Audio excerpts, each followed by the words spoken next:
ನಮಸ್ತೆ. ಇದು ನಮ್ಮ ವೆಕೇಷನ್‌ನ 3ನೇ ದಿನ ಆಗಿರತ್ತೆ. ಇನ್ನು ಅವತ್ತಿನ ದಿನ ನಮ್ಗೆ ಡೆಲ್ಲಿಯಿಂದ ಸುಮಾರು ಒಂದು 8 ಗಂಟೆಗೆಲ್ಲ ಲೇಹ್ ಲಡಾಖ್‌ಗೆ ಫ್ಲೈಟ್ ಇತ್ತು. ಹಂಗಾಗಿ ನಾವು 6 ಗಂಟೆಗೆಲ್ಲ ಏರ್‌ಪೋರ್ಟ್‌ಗೆ ರೀಚ್ ಆದ್ವಿ. ಚೆಕ್ ಇನ್ ಎಲ್ಲ ಮುಗಿಸ್ಕೊಂಡು ಟಿಫನ್ ಮಾಡ್ಕೊಂಡ್ಬಿಡೋಣ ಅಂತ ಹೇಳಿ ಅನ್ಕೊಂಡ್ವಿ. ತುಂಬಾನೇ ಹೊಟ್ಟೆ ಹಸಿತಾ ಇತ್ತು. ಅಂದ್ರೆ ಮನೇಲಿದ್ದಾಗ ಹಸ್ವಾಗಲ್ಲ. ಬಿಕಾಸ್ ಯೂಶುವಲಿ ಬೆಳಿಗ್ಗೆ ಹೊತ್ತಿಗೆ ಗ್ರೀನ್ ಟೀ ಮತ್ತೆ ಹೆಲ್ದಿ ಡ್ರಿಂಕ್ ಎಲ್ಲ ಕುಡಿತಾ ಇರ್ತೀನಿ ಅಲ್ವಾ, ಅಷ್ಟೊಂದು ನನ್ಗೆ ಹೊಟ್ಟೆ ಹಸ್ವಾಗಲ್ಲ. ಆದ್ರೆ ಅಲ್ಲಿ ಏನೂ ಇರ್ಲಿಲ್ವಲ್ಲ, ಹಂಗಾಗಿ ಹೊಟ್ಟೆ ಹಸಿತಾ ಇತ್ತು. ಸರಿ ಟಿಫನ್ ಮಾಡ್ಕೊಳ್ಳೋಣ ಅಂತ ಹೇಳಿ ಅನ್ಕೊಂಡು ಹೋದ್ವಿ. ಸುಮಾರು 7:30 ಆಗೋಗ್ಬಿಟ್ಟಿತ್ತು. ಇನ್ನು 8 ಗಂಟೆಗೆಲ್ಲ ಫ್ಲೈಟ್ ಇತ್ತಲ್ವಾ, ಎಲ್ಲಿ ಮಿಸ್ ಆಗೋಗ್ಬಿಡತ್ತೆ ಅಂತ ಹೇಳಿ ಆಮೇಲೆ ಫ್ಲೈಟ್ ಇಳಿದ್ಮೇಲೆ ತಿನ್ನೋಣ ಅನ್ಕೊಂಡು ಹೋದ್ವಿ.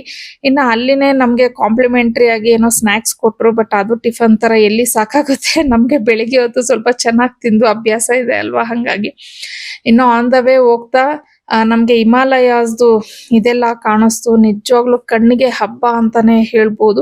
ನಾನು ಯೂಶುವಲಿ ಒಂದು ಅಂದ್ರೆ ಟಿವಿಲಿ ಅಲ್ಲಿ ಇಲ್ಲಿ ನೋಡಿದ್ದಿದ್ದು ಅಷ್ಟೇ, ಡೈರೆಕ್ಟ್ ಆಗಿ ಯಾವತ್ತೂ ನೋಡಿಲ್ಲ. ಫಸ್ಟ್ ಟೈಮ್ ನೋಡಿದೆ. ನಿಜವಾಗ್ಲೂ ಎಷ್ಟು ಖುಷಿ ಆಯ್ತು ಅಂದ್ರೆ ಆಲ್ಮೋಸ್ಟ್ ನಾವು ಲೇಹ್ ಲಡಾಖ್ ರೀಚ್ ಆಗೋವರೆಗೂ ಅದನ್ನೇ ನೋಡ್ಕೊಂಡು ಬಂದ್ವಿ ಅಂತಾನೆ ಹೇಳ್ಬೋದು. ಅದರಲ್ಲೂ ಹಾಫ್ ಅನ್ ಅವರ್ ನಮ್ಗೆ ಫ್ಲೈಟ್ ಲೇಟೇ ಆಯ್ತು.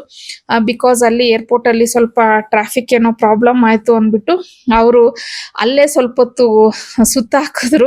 ಅದಂತೂ ನಿಜವಾಗ್ಲೂ ತುಂಬಾನೇ ಚೆನ್ನಾಗಿತ್ತು ನೋಡೋದಕ್ಕೆ. ಆಮೇಲೆ ಅಲ್ಲಿ ಇಳಿದ್ಮೇಲೆ ನಮ್ಗೆ ನಾವೇನು ಪ್ಯಾಕೇಜ್ ಬುಕ್ ಮಾಡಿದ್ವಲ್ವ, ಅವರು ಬಂದು ಪಿಕಪ್ ಮಾಡ್ಕೊಂಡು ನಮ್ಮನ್ನ ಹೋಟೆಲ್ ಅಲ್ಲಿ ಡ್ರಾಪ್ ಮಾಡಿದ್ರು. ಅಲ್ಲಿ ಎಲ್ಲ ಟಿಫನ್ಗೆ ಅರೇಂಜ್ ಮಾಡಿದ್ರು. ಅಲ್ಲಿ ಟಿಫನ್ ಮಾಡ್ಕೊಂಡ್ವಿ.